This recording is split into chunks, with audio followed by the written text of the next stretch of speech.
L'État dit il veut faire, mais quelle est la stratégie? Convaincre, changer leur mentalité pour qu'ils soient sur la bonne voie, les donner. Parce que les Togolais sont têtus.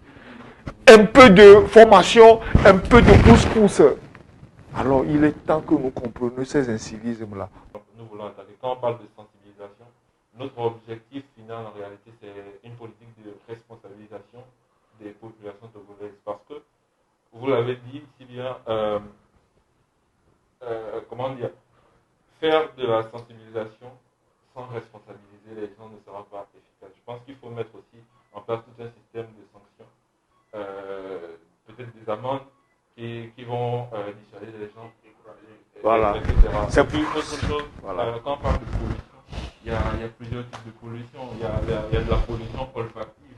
Et souvent, très souvent, c'est encouragé par le fait que les gens prennent leurs déchets ménagers, parfois des déchets de cuisine qui versent dans la fosse commune.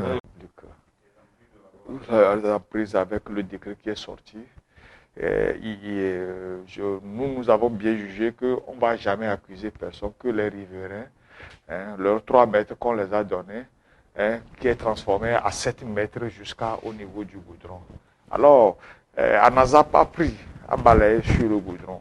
Les devantures, qui va balayer? Quelle est la responsabilité de ces riverains-là qui bénéficient de ces infrastructures?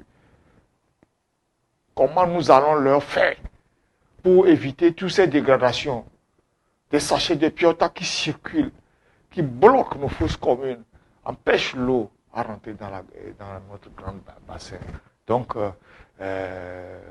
nous avons bien jugé d'abord d'attaquer les riverains, de les identifier d'abord et les former sur la nouvelle stratégie que ensemble, nous voulons mettre. C'est-à-dire, il faut qu'on forme ces riverains-là. C'est-à-dire, il faut qu'on les montre, les fait savoir l'utilité du déchet actuel. Il y a déjà des structures togolaises d'ailleurs qui font du recyclage de sachets de piota, qui en font même des tissus, etc. Donc, comment montrer aux populations l'utilité de ces déchets-là? Ou à défaut, comment collecter les déchets pour aller... Comment collecter les déchets 24 heures sur 24? Leurs poubelles, chaque boutique, chaque riverain, chaque maison a droit à notre poubelle. Et 2 fois dans le mois, on viendra désinfecter les sentiers.